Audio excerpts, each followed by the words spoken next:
देखिए और पोल में जवाब दीजिए। थोड़े से लेट हो गए, अगेन मैं फाइनल करके नोट्स को एक तो आपको देना ही था, दूसरा तबीयत थोड़ी सी डाउन है तो मैंने सोचा खाना वाना खा लूँ एक बार तब आपसे बात की जाए।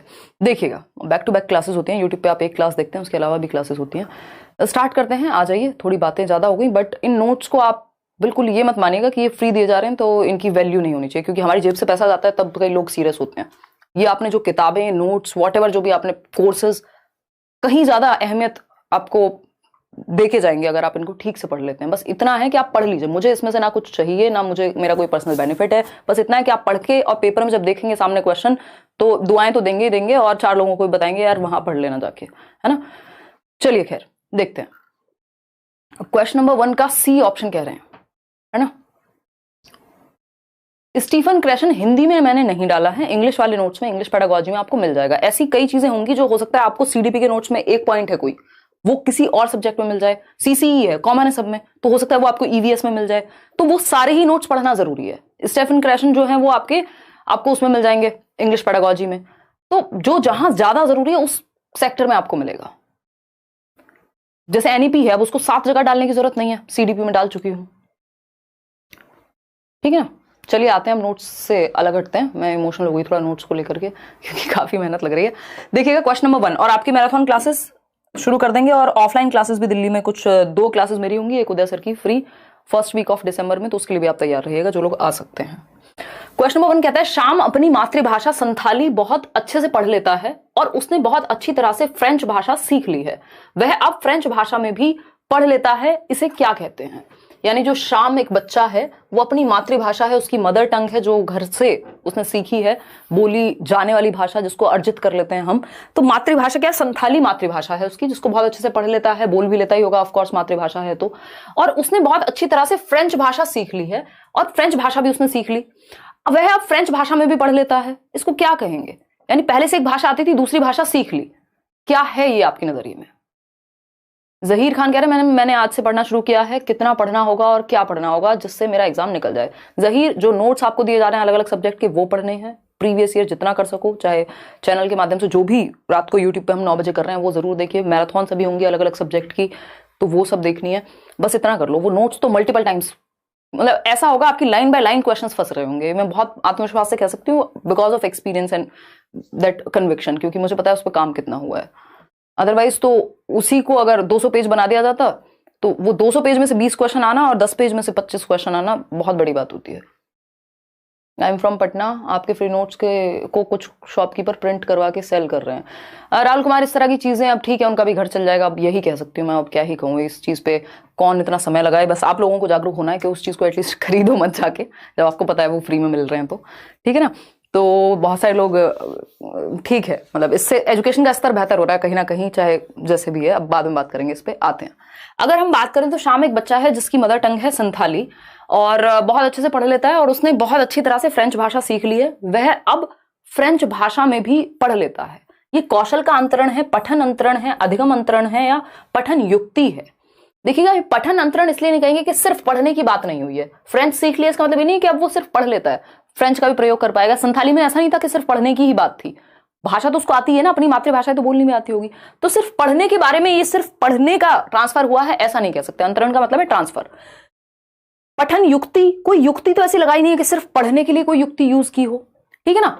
कौशल का अंतरण, ये बात सही लग रही है, या अधिगम का अंतरण। अधिगम फिर बड़ी प्रक्रिया हो जाएगी, यहाँ पे एक स्किल की बात हो रही है, लैंग्वेज का प्रयोग किया जा रहा है। जो पहले से उसको एक लैंग्वेज या एक स्किल आती थी उसका प्रयोग दूसरी जगह पे किया जा रहा है, तो ये कौशल का अंतरण है, ना कि अधिगम का अंतरण। ऐसा अगर ये अधिगम का अंतरण भी कहते तो उसको 200% गलत नहीं कह सकते थे हम, लेकिन ज्यादा बेहतर ऑप्शन उन्होंने कौशल का अंतरण समझा, जो कि है भी, क्योंकि एक पर्टिकुलर स्किल की बात हो रही है यहाँ पे कि लैंग्वेज सीखने में भी लैंग्वेज स्किल्स को आप, ये क्या है, पढ़ना बोलना सुनना लिखना क्या है, ये सूबो पाली आपने नोट्स में भी देखा होगा, ये स्किल्स ही तो है। तो भाषा कौशल सीखा जा रहा है, अधिगम किसी एक कार्य की बात होगी, ठीक है। सूबो पाली क्रम इनका यही है, बट यही क्रम होता है ये कहना गलत होगा। सूबो प ली यानी सुनना बोलना पढ़ना लिखना, ये क्या है, कौशल हैं आपकी भाषा के, स्किल्स हैं लैंग्वेज की, तो मुख्य कौशल हैं भाषा के 4, तो कौशल का अंतरण है ए ऑप्शन इसमें, ना कि सी ऑप्शन, ठीक है जी बात। आगे बढ़ेंगे, क्वेश्चन नंबर 2 देखिएगा और जवाब दीजिएगा। आसान सा क्वेश्चन है, देखिए फटाफट से जवाब दीजिए। गुलफसा कह रही है मैम सोशल साइंस में हेल्प कीजिए। इस बार नहीं गुलफसा, अगली बार कर देंगे पक्का। अभी आप बैचेस वगैरह में हैं या प्रीवियस ईयर की सहायता ले लीजिए, कोशिश रहेगी कि अगली बार किया जाए, एटलीस्ट पेडागोजी वाला सेक्शन या जितना भी किया जा सकता है। देखिएगा, अगर हम बात करते हैं किस चीज की, क्वेश्चन नंबर 2 की, तो 43% लोग सी कह रहे हैं। देखते हैं, भाषा में सहजता से क्या तात्पर्य है। सहजता मतलब नेचुरल होना, स्वाभाविक होना। ए ऑप्शन है, वाचन में मनुष्यों की स्वैच्छिक प्रकृति, यानी बोलने में नेचुरली जो उनका नेचर है मनुष्यों का, सिर्फ बोलने में, यानी भाषा में सहजता से मतलब सिर्फ बोलने में दक्षता से है, वाचन में दक्षता से है ना? नहीं, ऐसा तो नहीं है।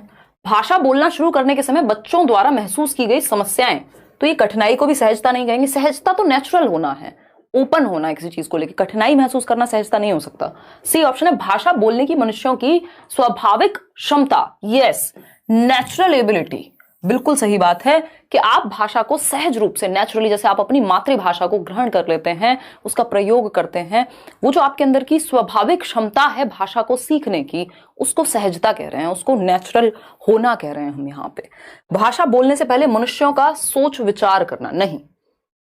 सहजता मतलब है जो नेचुरली आए, जैसे आप अपने दोस्तों में बहुत सहज होते हैं, कुछ भी बोल देते हैं, कोई टेंशन नहीं होती, ज्यादा सोचते नहीं है, स्वाभाविक रूप से जैसे आप नेचुरली हैं वैसे होते हैं।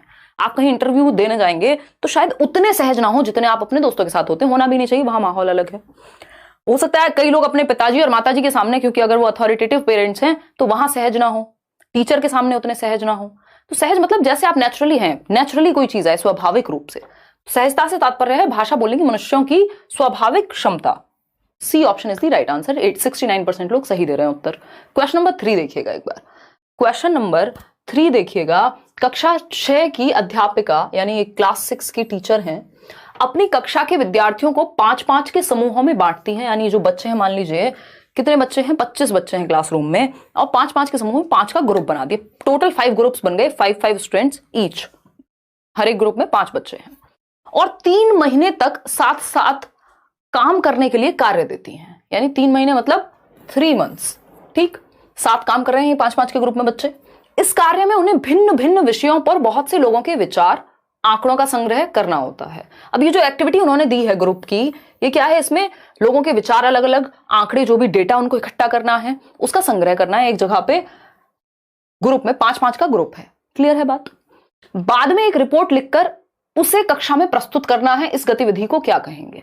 और जब ये काम हो जाए 3 महीने में, कि आपने डेटा इकट्ठा कर लिया 5-5 के ग्रुप में जा करके, लोगों से मिल करके, और उसके बाद आप एक रिपोर्ट लिख रहे हैं कि कंक्लूजन क्या हुआ, कि मान लीजिए किसी इलाके में मच्छर हैं, जनसंख्या के बारे में बात हो रही है, पॉल्यूशन के बारे में बात हो रही है, बच्चों को ग्रुप टास्क दिया गया है। ये यहां हम क्लियरली देख सकते हैं कि समूह परियोजना है एक तरह से। तो प्रदत्त कार्य, ये कोई होमवर्क तो है नहीं, ये तो प्रॉपर एक एक्टिविटी बनाई गई है। परियोजना कार्य सत्र कार्य के किसी एक सत्र में होगा, पोर्टफोलियो आकलन बिल्कुल भी नहीं। ये क्या है, परियोजना कार्य या समूह कार्य, प्रोजेक्ट वर्क है। ये प्रोजेक्ट वर्क याद रखिएगा। प्रोजेक्ट मेथड किसने दिया था? जॉन डुई के शिष्य थे, कौन? W.H. Kilpatrick, William heard Kilpatrick. परियोजना विधि किस पे आधारित है? प्रैग्मेटिज्म पर। प्रैग्मेटिज्म क्या है? प्रयोजनवाद, प्रैक्टिकल सिनेरियो में सीखना। ग्रुप वर्क, परियोजना विधि, प्रोजेक्ट विधि, बच्चे ग्रुप में काम करते हैं किसी एक टास्क पर, तो ये परियोजना कार्य है। B option is the right answer. ये डी कौन दे रहा है भाई? पोर्टफोलियो आकलन। पोर्टफोलियो में तो टीचर बच्चों को बाहर भेजने की क्या जरूरत है, खुद नहीं अपना फाइल बना लेगा। पोर्टफोलियो आंख बंद करके गलत उत्तर कैसे दे देते हो भाई? आगे बढ़ते हैं। पोर्टफोलियो में क्रमिक प्रगति जैसा कुछ लिखा होगा, तब जाके पोर्टफोलियो की तरफ आप जाएंगे, अगर आपको शॉर्टकट में ही समझना है तो। क्वेश्चन नंबर 4 देखिए, सामग्रियों द्वारा दिए गए निवेश अवसर किस प्रकार गाम्य हो सकते हैं, यानी ग्रहणशील हो सकते हैं, एक्सेप्टेबल हो सकते हैं। जो भी आपकी टीचिंग लर्निंग मटेरियल्स हैं, सामग्रियां हैं, उनसे जो हम अवसर प्रदान कर रहे हैं बच्चे को, उनको एक्सेप्टेबल किस फॉर्म में हम देख पाएंगे?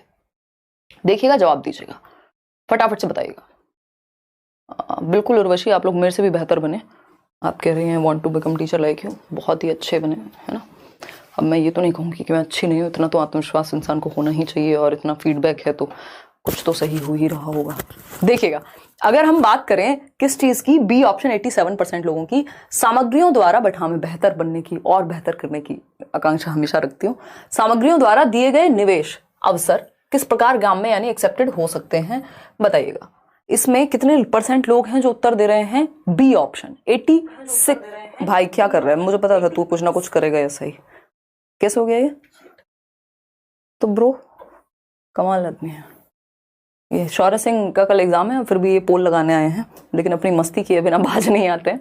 देखिएगा, तो अगर हम बात करें बी ऑप्शन 86% लोग, तो अवसर किस प्रकार गांव में हो सकते हैं? बी कह रहे हैं 86% लोग। पहला ऑप्शन है शिक्षार्थी द्वारा ड्रिल के माध्यम से व्याकरणिक पहलुओं का अभ्यास करना।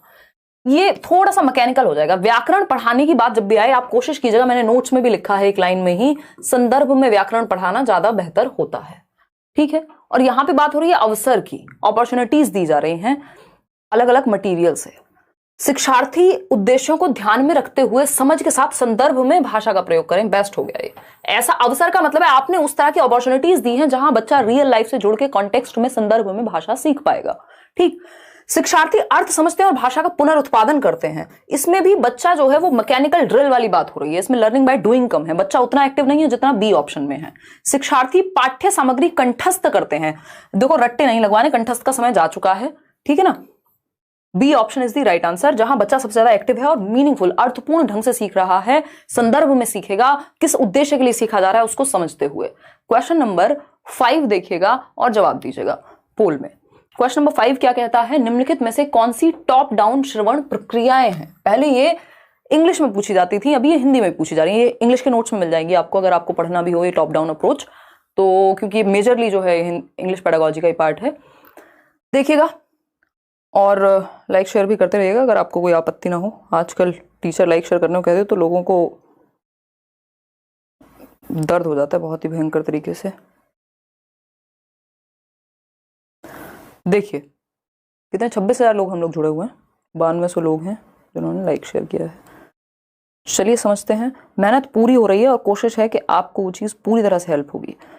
देखिए बी ऑप्शन कह रहे हैं 47% लोग। समझते हैं क्या कहानी है।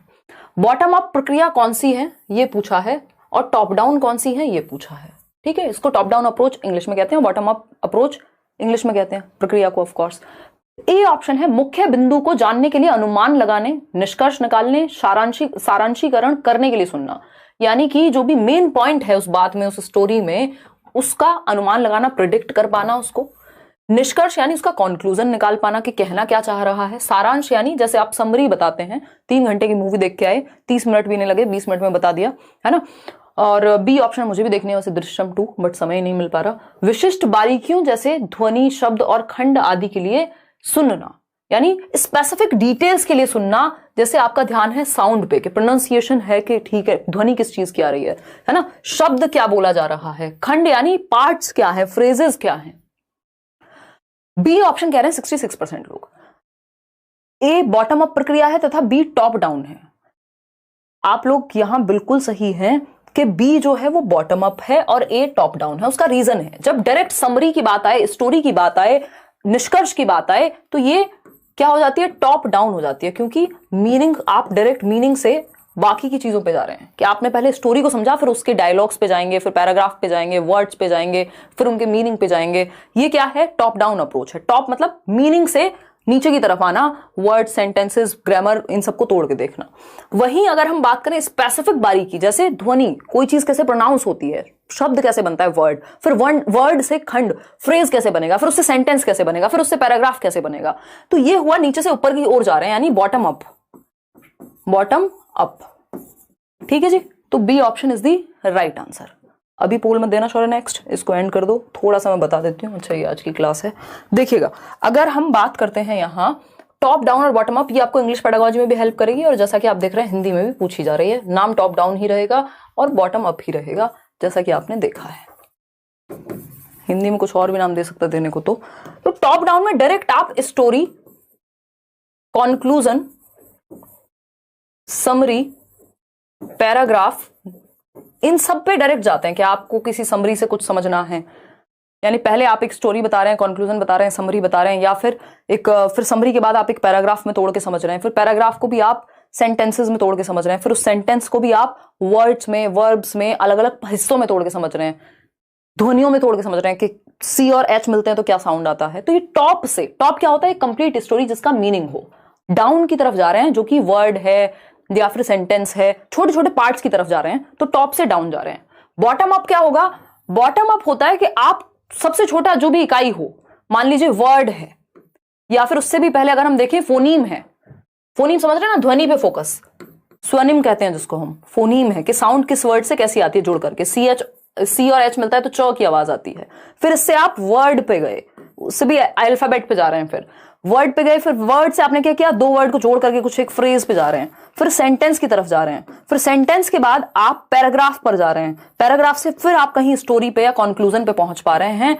इसको बॉटम अप अप्रोच कहते हैं। बॉटम अप क्यों कह रहे हैं? क्योंकि बॉटम से, बॉटम क्या है, फोनीम, एकदम छोटी यूनिट से बड़ी की तरफ, पैराग्राफ या स्टोरी की तरफ जा रहे हैं। तो इसको प्लीज ध्यान रखिएगा, 1 नंबर आपका प्यार प्यार में चला जाएगा अगर हमने इसको ठीक से नहीं समझा तो। इतनी बात क्लियर है नहीं? हाँ, जो नोट्स दिए गए उसके भी क्लास लूंगी मैं, मैराथन सेशंस में उन नोट्स को बिल्कुल शामिल किया जाएगा, देखिएगा। तो B option is the right answer. आगे बढ़ेंगे, क्वेश्चन नंबर 6 देखिएगा। क्वेश्चन नंबर 6 देखिए, अश्विन एक बच्चा है या टीचर है, देखते हैं। अश्विन किसी पाठ्य सामग्री में से और दूसरों द्वारा बोली गई किसी भी बात में से कुछ शब्दों की पहचान कर लेता है। बच्चा है बेसिकली अश्विन, जो भी पाठ्य सामग्री है, जो भी टेक्स्ट बुक है या मटेरियल है, उससे कुछ सुना, कुछ देखा, कुछ पढ़ा वहां से, और दूसरों द्वारा जो बोली गई भाषा है उससे कुछ शब्दों की पहचान कर लेता है, आइडेंटिफाई कर लेता है कि ये वर्ड मैंने सुना है, इसका मतलब मुझे पता है, परंतु इन शब्दों का प्रयोग स्वयं नहीं कर पाता, यानी कि खुद से यूज नहीं कर पाता। जैसे आप मान लीजिए कोई सीरीज देख रहे हैं अंग्रेजी की या जो भी भाषा आपको समझ में आती है एटलीस्ट, तो अब आप दूसरों को सुन के समझ तो पा रहे हैं कि हाँ यार ये वाली बात, ये वर्ड का मतलब क्या हो सकता है इस कॉन्टेक्स्ट में, है ना, लेकिन आप खुद से उसको बहुत ज्यादा यूज नहीं करते।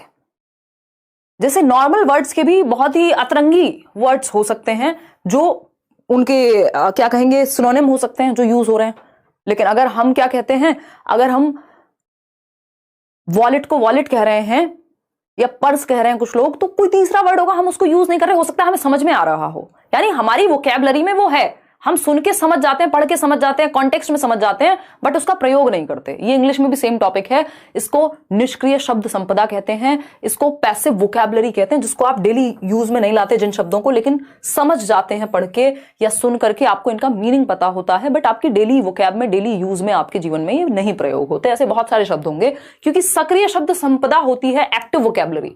ये कुछ ही शब्द हैं जो एक्टिवली आप यूज करते हैं, जैसे but, by the way, actually, जो डेली यूज में आ रहे हैं आपके, ये क्या है, कुछ ही शब्द हैं, वो सक्रिय संपदा है जिनको आप डेली यूज में लाते हैं। निष्क्रिय शब्द संपदा है जो आपने लिटरेचर में, मान लीजिए पढ़ लीजिए, मैंने लिटरेचर पढ़ा है, तो अब बहुत सारे ऐसे शब्द होंगे जिनका कोई यूज नहीं है, जैसे वर्मिलियन एक वर्ड है, कोई यूज नहीं है उसका, डेली यूज में एज सच नहीं है, सिंदूर बोलते हैं जिसको हम, तो ये क्या हुआ, निष्क्रिय शब्द संपदा बन गई, कोई डेली यूज में है भी नहीं। इससे भी और खतरनाक वर्ड होंगे, एक वर्ड है इलोप, यूज तो जनरली होता नहीं है ना, गायब हो जाना, भाग जाना, तो ये निष्क्रिय शब्द संपदा हो गई मेरी, ठीक। तो कम प्रयुक्त होने वाले शब्द नहीं कहते, इनको निष्क्रिय शब्द संपदा कहते हैं, कि आप पहचान लेते हैं अगर कोई और बोले, कहीं और देखें, बट यूज कम करते हैं या जरूरत नहीं पड़ती।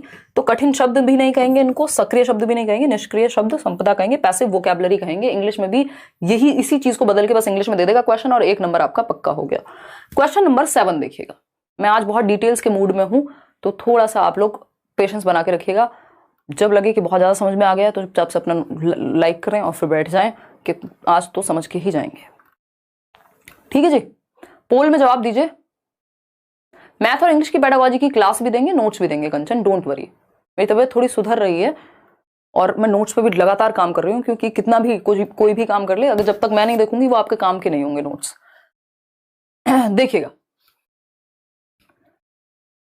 कोई भी मतलब टीम से उनको भी समझाना ही पड़ता है। मेरी फ्रेंड छवि चौहान डर रही है कि उसकी कुछ तैयारी नहीं है, उसको कुछ मोटिवेट कर दो। Love from Bulandshahr. छवि को बोलो कि बुलंदशहर आएंगे, मीटअप करेंगे, या वो खुद आ जाएंगी क्लास लेने 2 दिन, है ना। बेसिकली जो नोट्स मिल रहे हैं सिर्फ उनको पढ़ लो, जो क्लास जितनी हो रही है पेपर तक उनको देख लो, बाकी छोड़ दो, सरेंडर कर दो कि हमें नहीं पता होगा या नहीं, बट हाँ मेहनत पूरी करेंगे। ये नोट्स सारे पढ़ लेते हैं, जो क्लास चल रही है 9 बजे, एक ही क्लास चल रही है, इतना तो कर ही सकते हो, उसको ले लेंगे, सारी मैराथन्स ले लेंगे, जो पीडीएफ मिल रही है उनको एटलीस्ट प्रैक्टिस ही कर लेंगे, हो जाएगा खत्म।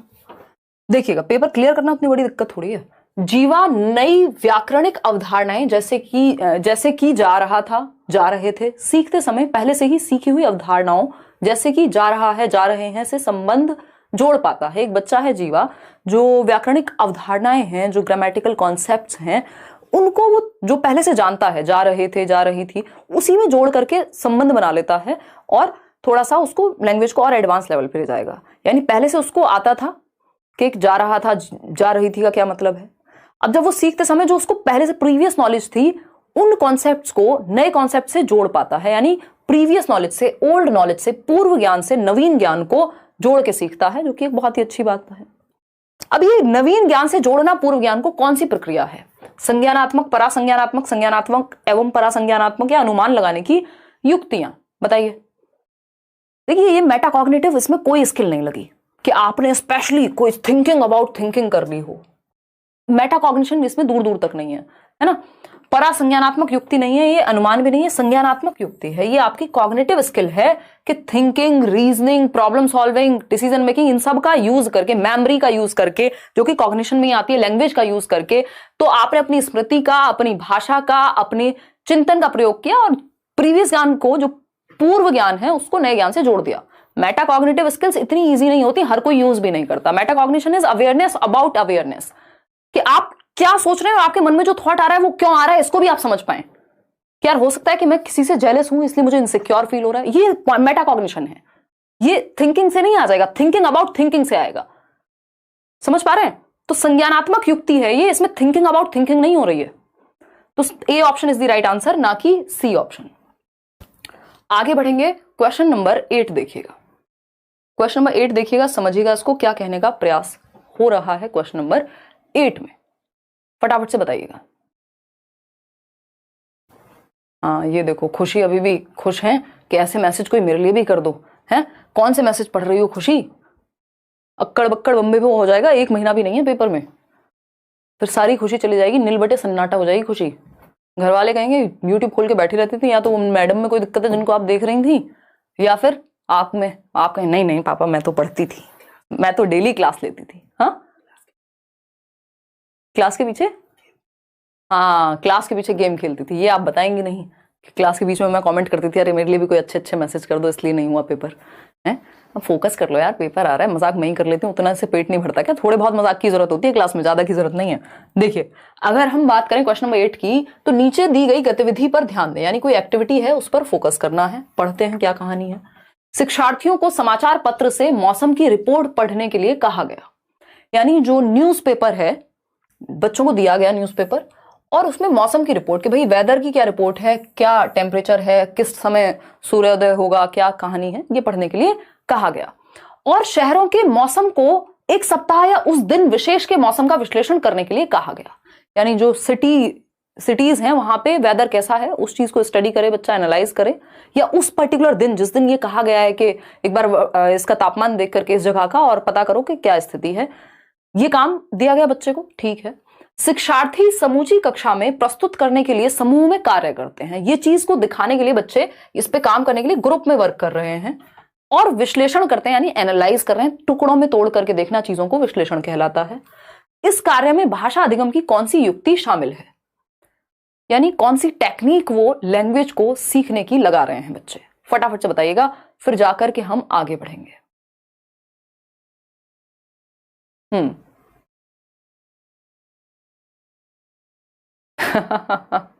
प्रियंका शुक्ला, बात तो आपकी सही है, बट ठीक है, ये प्यार है आप लोगों का। कई बार आप लोग चीजें मांगते भी वैसे हैं कि वो डिमांडिंग फॉर्म में होती हैं, जो कि ठीक है। वो जहां ऐसे प्यार मोहब्बत में ही की जा सकती हैं शिकायतें या डिमांड्स के, नहीं ये वाले नोट्स तो दिए नहीं अभी तक, ये वाले भी दो, है ना, तो वो मैं समझती हूँ उस चीज को। देखिए सी ऑप्शन 36% लोग कह रहे हैं।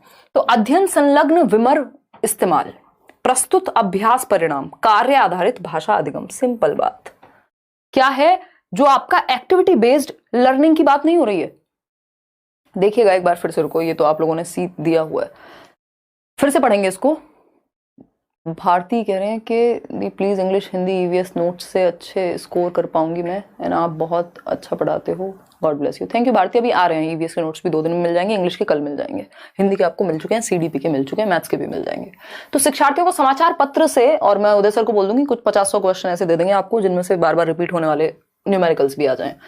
गतिविधि है कि विद्यार्थियों को समाचार पत्र से मौसम की रिपोर्ट पढ़ने के लिए कहा गया और शहरों के मौसम को एक विश्लेषण के लिए कह दिया। शिक्षार्थी समूची कक्षा में प्रस्तुत करने के लिए समूह में कार्य कर रहे हैं, विश्लेषण कर रहे हैं। इस कार्य में भाषा अधिगम की कौन सी युक्ति इस्तेमाल हुई है? भाषा अधिगम की युक्ति की बात हो रही है। इन जनरल कौन सा मेथड हुआ है ये नहीं पूछा, तो कार्य आधारित इसलिए नहीं कहेंगे इसको, अदरवाइज मुझे भी ठीक ही लग रहा था। अध्ययन, संलग्नता, विमर, इस्तेमाल, प्रस्तुति, अभ्यास, प्रयोग में भाषा पद्धति नहीं। टास्क बेस्ड लर्निंग अलग तरह के एग्जांपल्स होते हैं उसमें, ठीक है ना। तो यहां पे अध्ययन, संलग्नता, प्रॉपर उनको पढ़ना पड़ेगा, इन डेप्थ एनालाइज करना पड़ेगा, तब जाकर के बात बन पाएगी। टास्क बेस्ड लर्निंग में बहुत छोटे छोटे टास्क होते हैं लैंग्वेज को लेकर के। आगे बढ़ेंगे क्वेश्चन नंबर 9 के साथ। क्या कहता है क्वेश्चन नंबर 9? भारती एक बच्ची है या टीचर है, पढ़ेंगे आपको तभी पता लगेगा। बताइए यार, पानी कहाँ है आज? बताइएगा फटाफट से, फिर आगे बढ़ेंगे। मिल जाएंगे यार बाकी सब्जेक्ट के नोट्स भी, क्यों दुखी हो। 1 मिनट रुकना, आंसर करो, मैं आती हूं।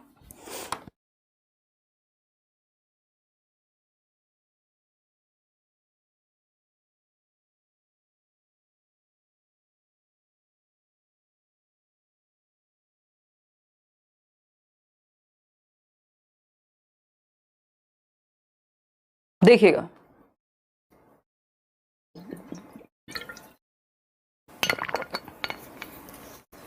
ये कह रहे हैं 59% लोग। चलिए देखते हैं। अगर हम बात करें, भारती नामक अध्यापिका कक्षा 8 के शिक्षार्थियों की गलतियों को नोट करती जाती हैं और सप्ताह में एक बार शिक्षार्थियों से इन पर चर्चा करती हैं और गलतियों पर उनका ध्यान आकर्षित करती हैं और यह भी बताती हैं कि ये गलतियां कैसे हुई होंगी। वह शिक्षार्थियों को अपनी गलतियों पर चिंतन मनन करने के लिए भी कहती हैं। क्या कर रही हैं ये? त्रुटि विश्लेषण है, प्रतिपुष्टि है, व्याकरण के नियम बताना है, व्याकरण सिखाना है। क्या यहाँ ऐसा लिखा है कि सिर्फ व्याकरण की ही बात हो रही है? ऐसा नहीं लिखा ना, गलती सिर्फ व्याकरण में होगी ऐसा नहीं लिखा। अब 73% लोग ए उत्तर दे रहे हैं, जो कि सही नहीं है, बट बहुत क्लोज ऑप्शन है। ए और बी को अगर हम देखें तो बहुत ही क्लोज ऑप्शन है, ठीक है जी। तो अगर हम इसको समझने का प्रयास करते हैं 1 मिनट में, कहा गया है कि भारती एक टीचर हैं, क्लास 8 को पढ़ाती हैं, जो भी गलतियां हैं उनको नोट करती जाती हैं, क्योंकि तुरंत हम गलतियां ठीक नहीं करते बच्चे की, उसको थोड़ा मौका देते हैं, है ना। गलतियां कर ली इन्होंने नोट। फिर वीक में, वंस इन अ वीक, ये क्या करती है? सप्ताह में एक बार इन पर चर्चा करती हैं। अब ये जो एरर्स थे बच्चों के द्वारा किए गए, इन पर कर रही हैं डिस्कशन, चर्चा हो रही है, ठीक बात है। अब ना सिर्फ चर्चा हो रही है, गलतियों पर उनका ध्यान आकर्षित कर रही हैं, यानी उनको त्रुटियों की तरफ लेकर के जा रही हैं कि क्या गलतियां हैं, विश्लेषण करो भाई, ये गलतियां कैसे हुई होंगी।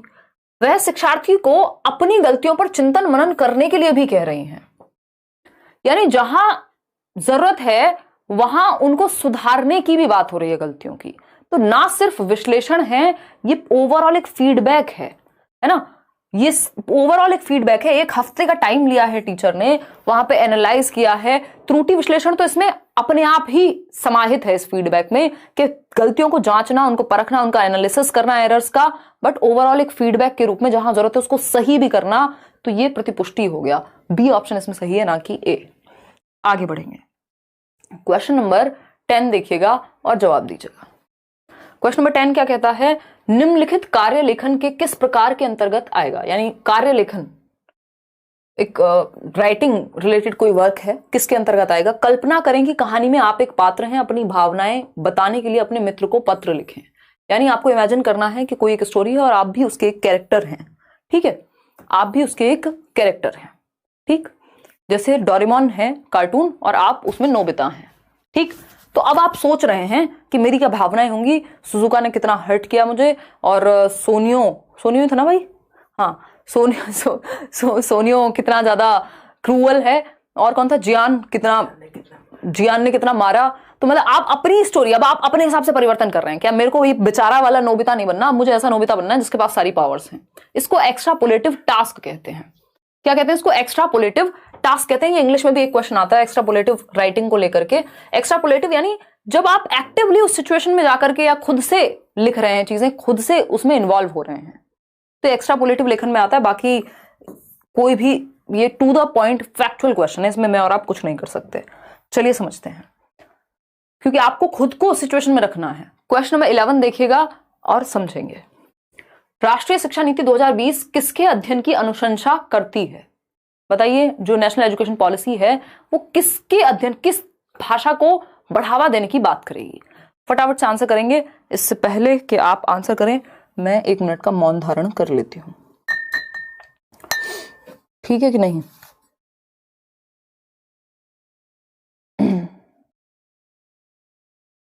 इलेवन का डी कह रहे हैं 47% लोग। चलो अभी देखेंगे, तो चर्चा होगी तो पता लगेगा।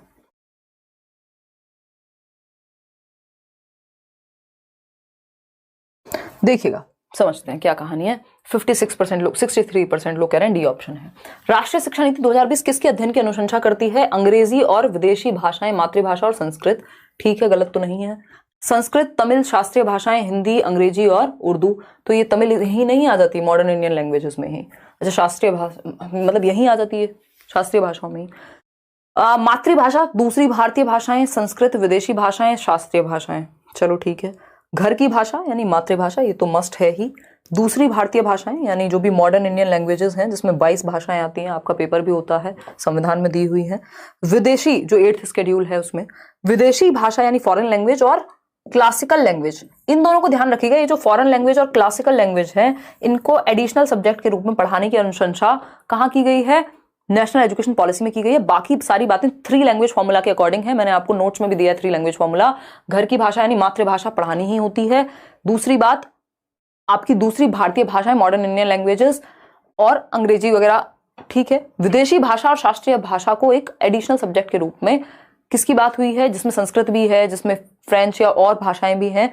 तो यहाँ पे ये ध्यान रखना है कि जो फॉरेन लैंग्वेज है और शास्त्रीय, क्योंकि इन्होंने क्या किया, 3 लैंग्वेज फॉर्मूला को थोड़ा फ्लेक्सिबली यूज किया है कि जो 3 लैंग्वेज फॉर्मूला में हो रहा था उसको तो रखेंगे, फॉरेन लैंग्वेज और क्लासिकल लैंग्वेज को एडिशनल लैंग्वेज के रूप में भी रखेंगे। 1 मिनट में आप 3 लैंग्वेज फॉर्मूला समझ लीजिए। अगर हम बात करते हैं तो 3 लैंग्वेज फॉर्मूला दिया था कोठारी आयोग ने, है ना। त्रिभाषा सूत्र कहते हैं जिसको, बहुत शॉर्ट में समझेंगे क्योंकि ये मैराथन वगैरह में हम समझने वाले हैं इसको। फर्स्ट लैंग्वेज जो होगी, 3 भाषाएं पढ़ाई जाए बच्चे को, जिसमें फर्स्ट जो लैंग्वेज हो वो होम लैंग्वेज या मदर टंग, MT लिख रही हूं मैं यहाँ पे शॉर्ट में, मातृभाषा या लोकल लैंग्वेज या क्षेत्रीय भाषा जो भी बच्चे की बोली जाती होगी प्राथमिक स्तर पे। अगर हम बात कर रहे हैं सेकंड लैंग्वेज की, तो ये अगर मातृभाषा हिंदी है, ये हिंदी भाषी राज्यों में सेकंड लैंग्वेज इंग्लिश हो जाएगी, ठीक। अगर हिंदी भाषी राज्य नहीं है, मान लीजिए यहाँ पे जो मदर टंग है वो तमिल है, या मान लेते हैं कुछ और, कोई और भाषा लेते हैं, पंजाबी है, ठीक, तो जो सेकंड लैंग्वेज है वो फिर हिंदी हो जाएगी। तो यानी जो हिंदी भाषी राज्य हैं वहां पे सेकंड लैंग्वेज इंग्लिश हो जाएगी क्योंकि हिंदी पहले लैंग्वेज में बोली जा रही है, और नहीं तो यहाँ पे सेकंड हिंदी हो जाएगी। और बाकी जो थर्ड लैंग्वेज है वो कोई भी मॉडर्न इंडियन लैंग्वेज हो सकती है, यहाँ इंग्लिश या कोई भी मॉडर्न इंडियन लैंग्वेज भी हो सकती थी, MIL बोलते हैं जिसको हम, ठीक है। आधुनिक भारतीय भाषाएं जो हैं, ये इसमें कहानी है 3 भाषाएं पढ़ाने की। अब इसके साथ साथ अभी नेशनल एजुकेशन पॉलिसी ने कहा है जो क्लासिकल लैंग्वेज है और फॉरेन लैंग्वेज है उनको एडिशनल सब्जेक्ट के रूप में पढ़ाया जाए। तो डी ऑप्शन बेटर है बाकी ऑप्शन से। आगे बढ़ेंगे क्वेश्चन नंबर 12 पर। पाठ्य सामग्री की प्रामाणिकता क्या है, ऑथेंटिसिटी क्या है, जो आपकी पाठ्य सामग्री है उसके बारे में बात हो रही है। बताइएगा एक बार, फटाफट से बताइएगा। पाठ्य सामग्री की बात हो रही है, तो पाठ्य सामग्री यानी रीडिंग मटेरियल, उसका ऑथेंटिसिटी, पाठ्य पुस्तक के लेखकों द्वारा विकसित पाठ्य सामग्री, किसी संदर्भ तथा प्राकृतिक भाषा प्रयोग से उपजी पाठ्य सामग्री को ऑथेंटिक कहेंगे, प्रमाणिक कहेंगे, या अधिकारी द्वारा दी गई आदेशात्मक सामग्री या पाठ्य पुस्तक की समूची पाठ्य। सिंपल है, जो ऑथेंटिसिटी का मतलब है लाइफ से जुड़ी हुई हो, कहीं ना कहीं कोई कॉन्टेक्स्ट उसका हो, कोई मीनिंग हो, तो किसी संदर्भ तथा प्राकृतिक भाषा प्रयोग से उपजी पाठ्य सामग्री क्या कहलाएगी? पाठ्य सामग्री की प्रामाणिकता इससे साध्य हो जाएगी। तो B option is the right answer. आगे बढ़ेंगे, क्वेश्चन नंबर 13 देखिएगा एक बार क्या कहता है क्वेश्चन नंबर 13, समझेंगे इसको। कौन सी गतिविधि पोर्टफोलियो आकलन से संबंधित है, यानी कि which of the following is related to portfolio assessment. Portfolio पे एक क्वेश्चन हिंदी में भी आएगा, इंग्लिश में भी आएगा, और कई बार EVS में भी देखने को मिल जाता है। CDP में तो बहुत कम आता है, बट आ सकता है क्योंकि सिलेबस का ही हिस्सा है, ठीक है ना। फटाफट से बताएंगे। और ये असेसमेंट वाला जो पार्ट है ये EVS में जहाँ तक मैं आपको दूंगी, तो ये आप पढ़ लीजिएगा, उसमें असेसमेंट फॉर लर्निंग वगैरह भी बताइएगा, जवाब दीजिएगा।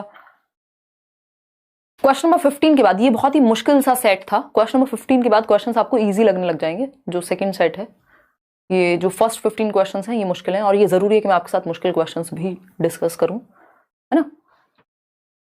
देखिएगा, ये लेवल 2 के क्वेश्चंस थे, बट जरूरी नहीं है कि हमेशा लेवल 2 के क्वेश्चंस मुश्किल आते हैं, क्योंकि सिलेबस सेम ही है, बस उन्हीं से मुश्किल क्वेश्चन बना दिए, ठीक है। तो डी ऑप्शन है, 37% लोग कह रहे हैं। कौन सी गतिविधि पोर्टफोलियो आकलन से संबंधित है। पहला ऑप्शन है अध्यापक शिक्षार्थियों के अधिगम के प्रत्येक चरण के बारे में टिप्पणी लिखते हैं और उसका रिकॉर्ड करते हैं। ये एनेक्डोटल रिकॉर्ड हो जाएगा। ठीक, अध्यापक शिक्षार्थियों के प्रत्येक कार्य का रिकॉर्ड रखते हैं जिससे कि हर गतिविधि के लिए अंक दिए जा सके। अंक देना पोर्टफोलियो का कोई वो नहीं है, ये रचनात्मक आकलन में आता है, ना कि समेटिव में।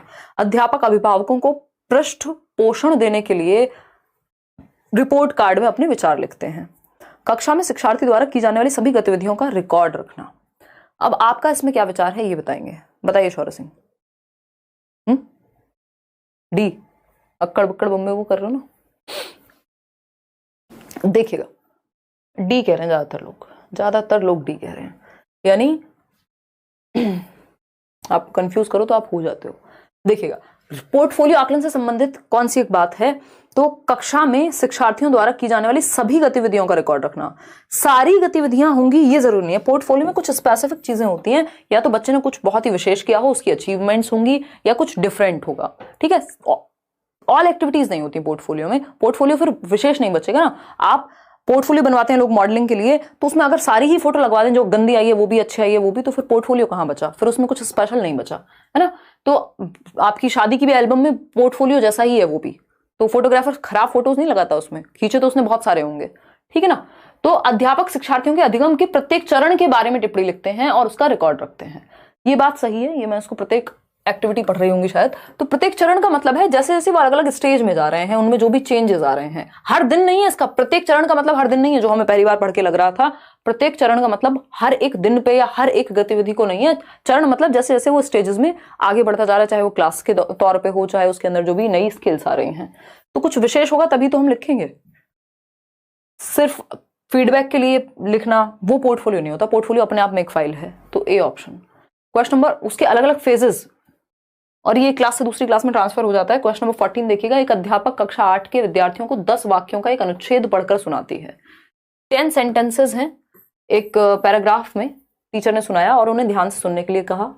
शिक्षार्थियों से कहा जाता है कि वे श्रवण के आधार पर इस अनुच्छेद को पुनः लिखें, यानी जो भी उन्होंने सुना है उस पैराग्राफ को खुद से लिखें, फिर से लिखें। अनुच्छेद में आए शब्दों और वाक्यों को उसी तरह से लिखने की जरूरत नहीं है, यानी बिल्कुल एग्जैक्टली वैसे ही नहीं लिखना है, जैसे बिल्कुल जो वर्ड एक एक सुना है उसको उगल नहीं देना है, रट नहीं लेना है, अपने शब्दों में लिखना है। उन्हें अनुच्छेद के अर्थ को ध्यान में रखना है। इस गतिविधि को क्या कहेंगे? अनुच्छेद श्रुतलेख कहेंगे, पारस्परिक श्रुतलेख कहेंगे, वाक्यों द्वारा श्रुतलेख कहेंगे, व्याकरण अनुवाद श्रुतलेख कहेंगे। बताइए, ये अनुच्छेद श्रुतलेख है कि डिक्टेशन किसका? पैराग्राफ का, जो सुन करके उस पैराग्राफ को वो लिखने वाले हैं वहां पे। सिंपल बात है, A option is the right answer. 40% लोग दे भी रहे हैं। क्वेश्चन नंबर 15 देखिएगा, एक अनुच्छेद में से हर पंक्ति में छठे या सातवें शब्द के बाद, ये क्वेश्चन बहुत पूछा जाता है हिंदी और इंग्लिश में, बहुत ही इजी लड्डू क्वेश्चन है, एकदम आप उड़ा देंगे इसको या खा जाएंगे लड्डू समझ करके। एक अनुच्छेद में यानी एक पैराग्राफ में हर पंक्ति में छठे या सातवें शब्द के बाद, यानी 6 शब्द आए या सातवें शब्द के बाद एक फिल इन द ब्लैंक है, एक स्टोरी चल रही, बीच बीच में फिल इन द ब्लैंक्स हैं, फिर उसे पूरा करने के लिए कहा जाता है। इस परीक्षण को क्या कहते हैं ये पूछा है, बताइएगा। ये जो परीक्षण है कि आपको कहा जा रहा है कि इस स्टोरी के बीच में कुछ कुछ चीजें ब्लैंक छोड़ दी गई हैं, खाली स्थान छोड़ दिए गए हैं, इनको भरना है, तो इसको क्या कहेंगे इस परीक्षण को? इसको सिंपल आपको दिमाग में रखना है, क्लॉज टेस्ट कहते हैं, है ना। रिक्त स्थानों की पूर्ति नहीं कहते हैं, क्लॉज परीक्षण, क्योंकि स्टोरी में जब ऐसा हो रहा है ना, या पैराग्राफ में ऐसा हो अगर, तो उसको क्लॉज टेस्ट कहते हैं। इंग्लिश में भी ये आपके परीक्षाओं में भी आता है, अगर हम कॉम्पिटिटिव एग्जाम्स की बात करें तो ये क्लॉज टेस्ट कहलाता है। फिल इन द ब्लैंक तो सिंपल एक वाक्य में होगा ना, या एक सेंटेंस में होगा हद से हद, पूरे पैराग्राफ में नहीं होता। फिल इन द ब्लैंक नहीं कहेंगे, फिर उसको क्लॉज परीक्षण कहेंगे। इसका जो टू द पॉइंट या एग्जैक्ट वर्ड है, टर्मिनोलॉजी है, वो है क्लॉज परीक्षण, क्लॉज टेस्ट। कि कोई स्टोरी चल रही है, कोई पैराग्राफ है, उसमें बीच बीच में वर्ड्स मिसिंग है, तो आपको वो खुद से दिमाग लगा के भरने हैं। Question number 16, fill in the blank में जरूरी नहीं है कि आपको कोई स्टोरी ही हो। प्रथम भाषा अर्जन के लिए कौन सा सही है? यानी फर्स्ट लैंग्वेज एक्वायर कर रहे हैं आप। अर्जन का मतलब है स्वाभाविक रूप से, नेचुरल रूप से होगी। जवाब दीजिएगा, फिर जाकर के हम कहीं आगे बढ़ेंगे। बताइएगा। बहुत बड़े अलका सिंह कह रहे हैं लड्डू क्वेश्चन तो चला गया अब। हाँ,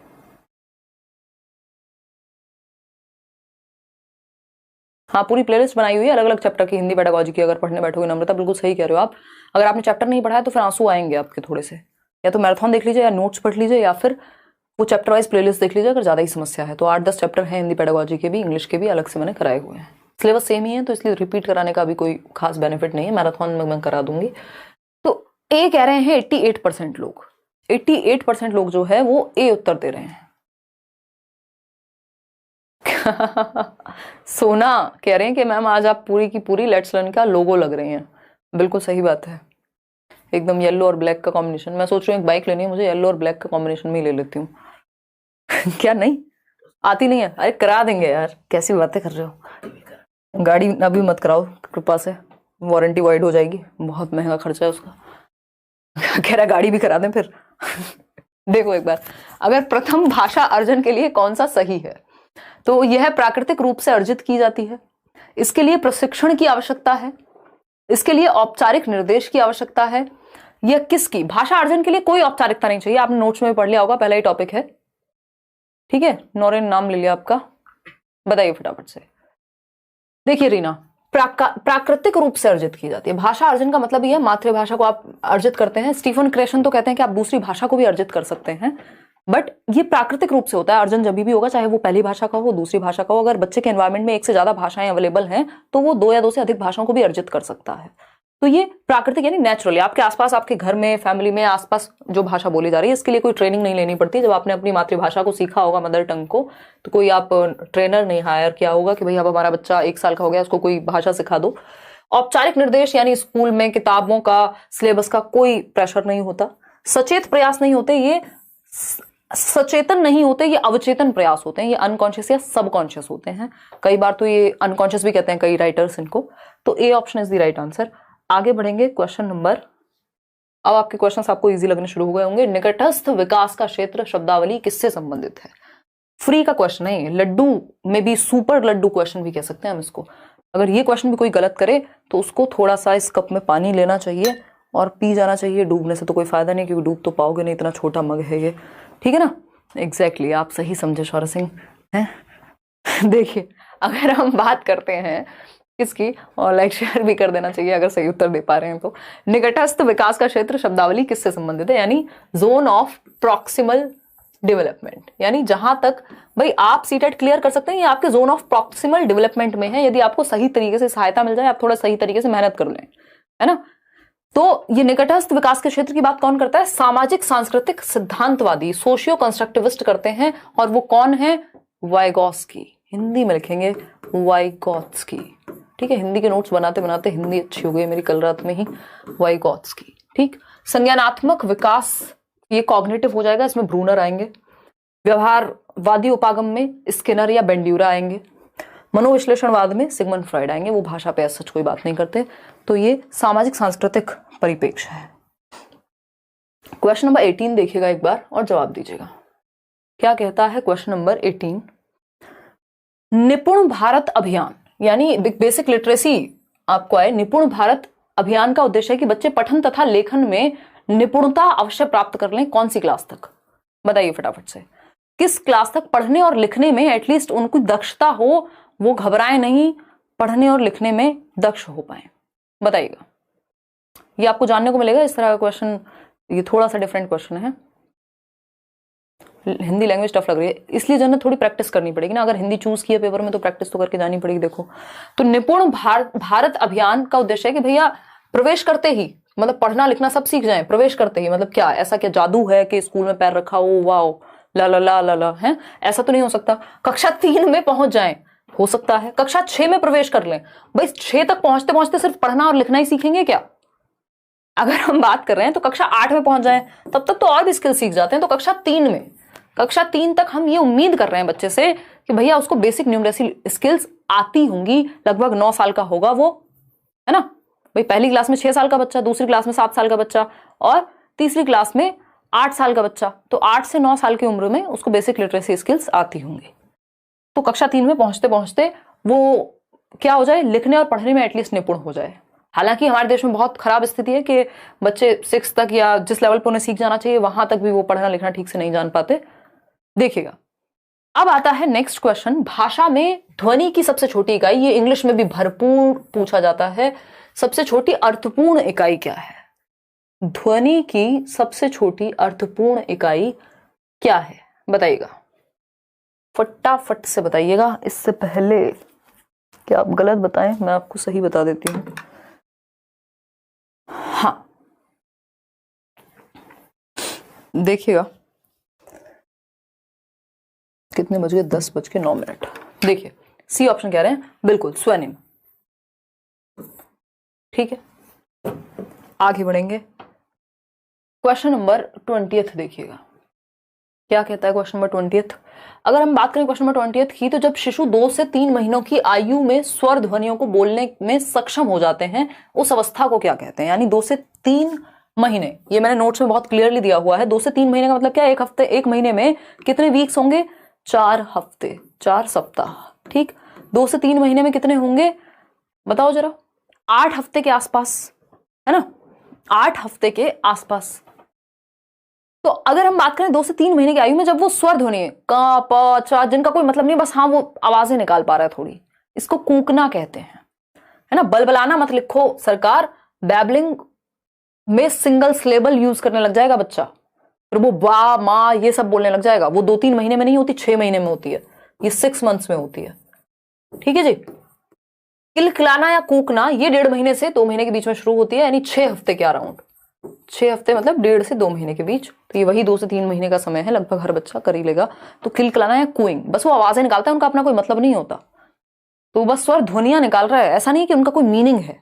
वहां पे तो वो सिंगल सिलेबल जोड़ के बा मा पा इस तरह की बातें करने लग जाएगा। बलबलाना में तो एक शब्द ये बुदबुदाना होता है, 1 वर्ड स्टेज 1 साल। रूप विधान मॉर्फिम की बात कर रहे हैं, वो फिर इसका स्टेज से कोई सच ताल्लुक नहीं है। तो किलकिलाना या कुइंग कहेंगे, बी ऑप्शन, ये पहली स्टेज होती है कुइंग लैंग्वेज डेवलपमेंट की। क्वेश्चन नंबर 21 देखिएगा, कबीर हैं, कबीर सिंह वाले कबीर नहीं है, कबीर दास वाले कबीर हो सकते हैं। कबीर 6 भिन्न भाषाओं में प्रवाह के साथ बोलता है, यह भाषाई योग्यता उसे डैश बनाती है, यानी 6 डिफरेंट लैंग्वेजेस फ्लुएंटली बोल लेता है कबीर। देख रहे हो, कबीर है एकदम स्टड बंदा, है ना, मतलब 6 डिफरेंट भाषाएं, 6 डिफरेंट लैंग्वेजेस। सोच लो कॉग्निटिव लेवल किस लेवल पे जा रहा होगा, है ना। इसको क्या कहेंगे, ये तो जो पॉलीलिंग्विस्ट होते हैं ना, आई थिंक उससे भी आगे की बात होगी, 5 भाषाओं से भी ज्यादा, 6 भाषाएं। तो ये बहुभाषी बच्चा है, सिंपल बात है, मल्टीपल लैंग्वेजेस जानता है, यानी मल्टीलिंगुअल है, बहुभाषिता है, 1 नहीं 2 नहीं। भाषाविद तो फिर वो हो गया कि किसी एक भाषा का जानकार भाषाविद हो सकता है, जरूरी नहीं भाषाविद को 6 भाषाएं आती होंगी। द्विभाषी होता है जिसको 2 भाषाएं आए। बहुभाषी है, द्विभाषी तो आप में से कई लोग यहाँ पे होंगे, ज्यादातर लोग हिंदी इंग्लिश या जो भी आपकी मातृभाषा है या हिंदी वो समझ ही लेते होंगे। बहुभाषी यानी मल्टीपल लैंग्वेजेस, 2 या 2 से अधिक हो जाए तो मल्टीपल पे चले जाओ। फिर आता है क्वेश्चन नंबर 22, देखिएगा आसान क्वेश्चन, लड्डू क्वेश्चन। पियाजे के अनुसार, आप यहाँ पे आज वो पता नहीं आए हैं या नहीं, यहाँ पे हमारे क्लास में एक लर्नर है, उनका नाम है पियाजे चचा, स्विट्जरलैंड वाले। तो अगर वो हैं तो अपनी हाजिरी लगाएं, बताएं एक बार और सही जवाब दें। अगर आपने भी ये गलत आंसर दिया तो बहुत ही दुख की बात हो जाएगी। देखिएगा, अगर हम बात करें तो पियाजे के अनुसार बच्चे के समग्र बौद्धिक विकास के लिए डैश क्या है, बताइए। देखिए ध्यान से पढ़िएगा, यहां लिखा है समग्र बौद्धिक विकास के लिए, यानी ओवरऑल इंटेलेक्चुअल डेवलपमेंट के लिए। तो भाषा क्या हो जाएगी, महत्वपूर्ण हो जाएगी, कोई भूमिका नहीं है, एकमात्र पहलू है, भाषा विकास का अंग नहीं है। अगर आप जनरली देखेंगे तो ये होता है कि जो संज्ञानात्मक विकास है, कॉग्निटिव डेवलपमेंट है, वो लैंग्वेज डेवलपमेंट से इंडिपेंडेंट है। ऐसी बात पियाजे के बारे में हम पढ़ते हुए आ रहे हैं। ईगोसेंट्रिक स्पीच को भी उन्होंने उतना महत्वपूर्ण नहीं माना है। लेकिन जब ओवरऑल इंटेलेक्चुअल डेवलपमेंट की बात कर रहे हैं तो वहां भाषा को महत्व दिया जा सकता है, क्योंकि वो हमारी ईगोसेंट्रिक स्पीच जब सोशल स्पीच बनती है बाद में जाकर के, तो वो फिर इंपॉर्टेंट हो जाएगी आपकी बुद्धि के विकास के लिए। B option is the right answer. आगे बढ़ेंगे क्वेश्चन नंबर 23 पर। चॉम्स्की, चचा चॉम्स्की, बाबा चॉम्स्की, जो भी आप कहना चाहें, बट बहुत महत्वपूर्ण है। ऐसा कोई पेपर नहीं है जहां चॉम्स्की से क्वेश्चन ना हो, हिंदी और इंग्लिश दोनों में, और कई बार सीडीपी में भी आता है। चॉम्स्की की पारिभाषिक शब्दावली सहजता योग्यता को किस रूप में समझा जा सकता है। पारिभाषिक शब्दावली यानी जो हम बेसिक आपके पास शब्द होते हैं यूज करने के लिए, जो आप जनरली यूज करते हैं, उसको चॉम्स्की के अनुसार क्या कह रहे हैं ये पूछा है, बताइए।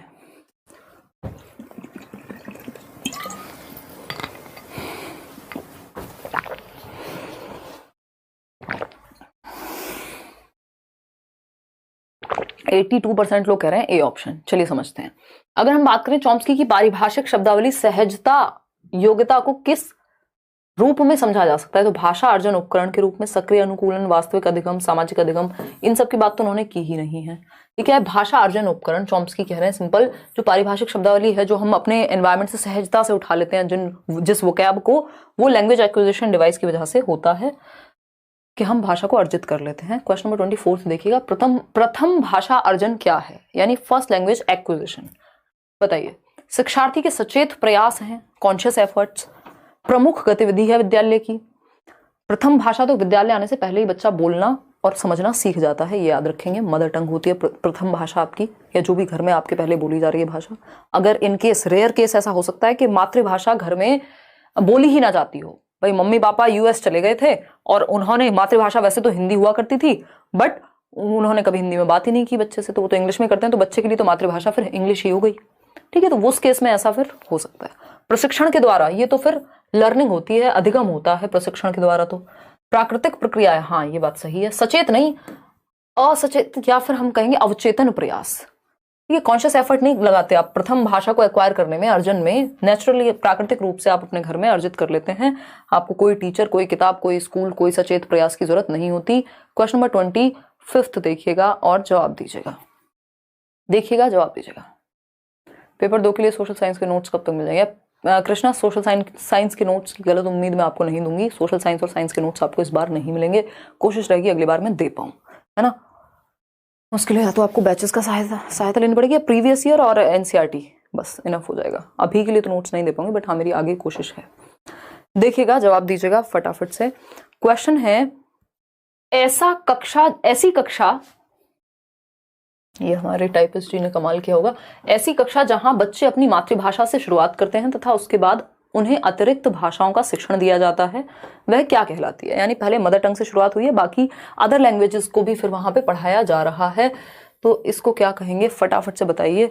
मैं इतने देखती हूँ आप लोगों के कॉमेंट्स। पेपर 2 के लिए, हाँ ये तो मैं पढ़ चुकी हूँ। देखिएगा एक बार, देखिएगा एक बार। 54 मिनट्स हमको हो चुके हैं। देखिए, अगर हम बात करें तो द्विभाषी अतिरिक्त भाषाओं में सिर्फ ये नहीं कहा कि बस दूसरी ही भाषा पे रुक जाएंगे, 3 भाषा भी पढ़ा सकते हैं। बुनियादी कक्षा, मानवीय उपागम, बहुभाषिक कक्षा है। जब मल्टीपल लैंग्वेज की बात हो जाए, 2 या 2 से अधिक, तो हम बहुभाषिक कक्षा घोषित कर देंगे उसको, कि कई भाषाएं सीखी जा रही हैं। क्वेश्चन नंबर 26 देखिए, और 4 सवाल हैं आपके पास। किसी एक विचार को औपचारिक तरीके से संप्रेषित किया जाता है, यानी फॉर्मली आप बहुत तरीके से अपनी बात को कम्युनिकेट कर रहे हैं, फिर उसी विचार को अनौपचारिक तरीके से संप्रेषित किया जाता है। यानी आप कहें, जी नमस्कार, मैं आपका स्वागत करती हूँ, है ना, और फिर यही बात आपको कही जाए, अरे राम राम ठीक है क्या? तो ये क्या हुआ? पहले आपने औपचारिक भाषा का प्रयोग किया और दूसरा क्या है, अनौपचारिक भाषा का प्रयोग किया, बात सेम ही हुई है। इसको क्या कहेंगे, ये पूछिए, बताओ जरा, फटाफट से बताओ। अबरार खान, फटाफट से बताओ।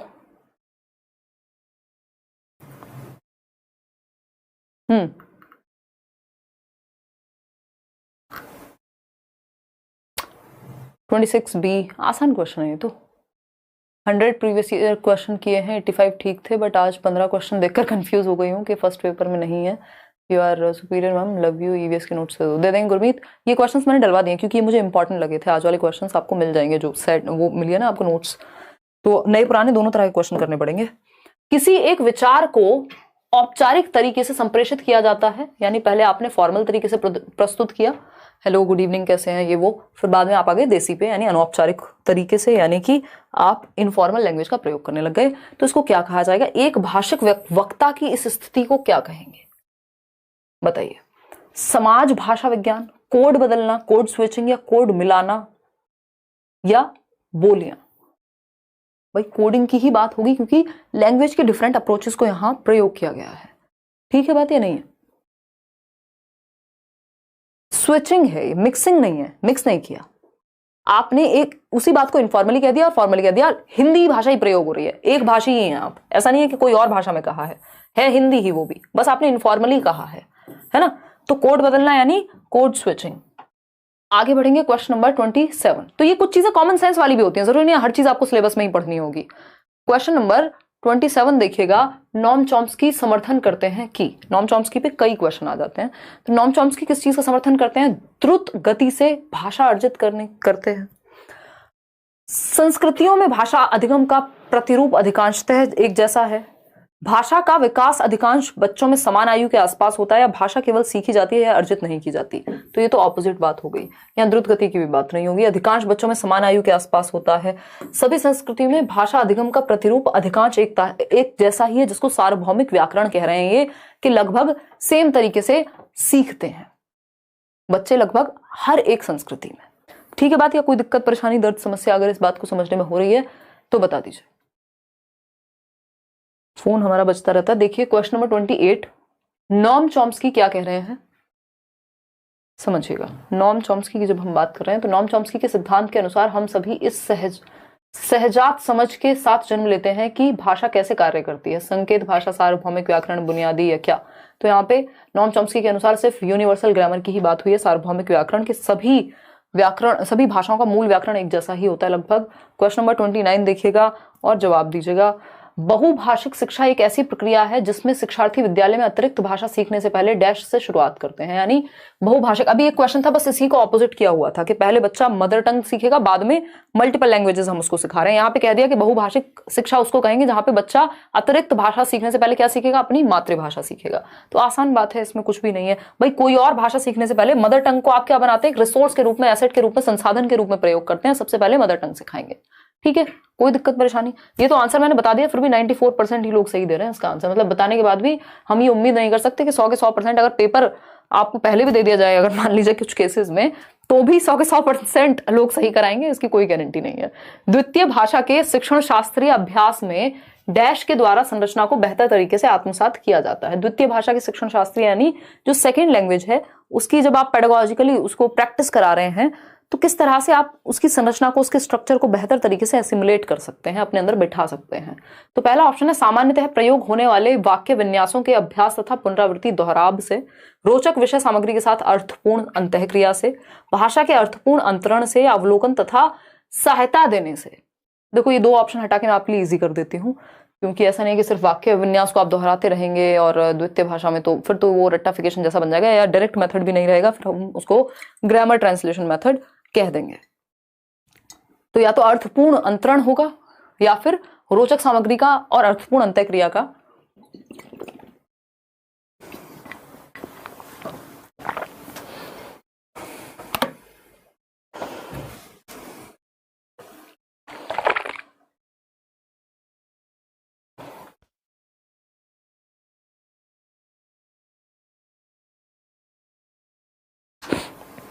देखिएगा लास्ट क्वेश्चन है, ओह गॉड, एक्चुअली शाम से क्लास। देखिएगा, रोचक विषय सामग्री के साथ अर्थपूर्ण अंतःक्रिया का। ठीक है, द्वितीय भाषा के शिक्षण शास्त्रीय अभ्यास में रोचक विषय सामग्री के साथ अर्थपूर्ण अंतःक्रिया का, यानी एक मीनिंगफुल इंटरेक्शन हो और कैसी हो, प्रिंट रिच एनवायरनमेंट, रोचक सामग्री जहां इंटरेस्ट बने बच्चे का उस मटेरियल में, तब जाकर के हम बेहतर तरीके से सीख पाएंगे दूसरी भाषा को भी, क्योंकि नेचुरल एनवायरनमेंट हो जाएगा। भाषा के अर्थपूर्ण अंतरण में सिर्फ आप ट्रांसफर करते रहेंगे मीनिंगफुली, वो पॉसिबिलिटी नहीं है। उससे बेहतर ऑप्शन बी हमारे पास यहाँ अवेलेबल है। आउट ऑफ 30 क्वेश्चंस कितने आपके ठीक हुए वो आप बताएंगे कमेंट सेक्शन में। आपको टेलीग्राम चैनल का लिंक दिया हुआ है, वहां से जाके एकदम फ्री है वो, हिंदी पेडागोजी के नोट्स डाउनलोड कर लीजिए। इनकेस आप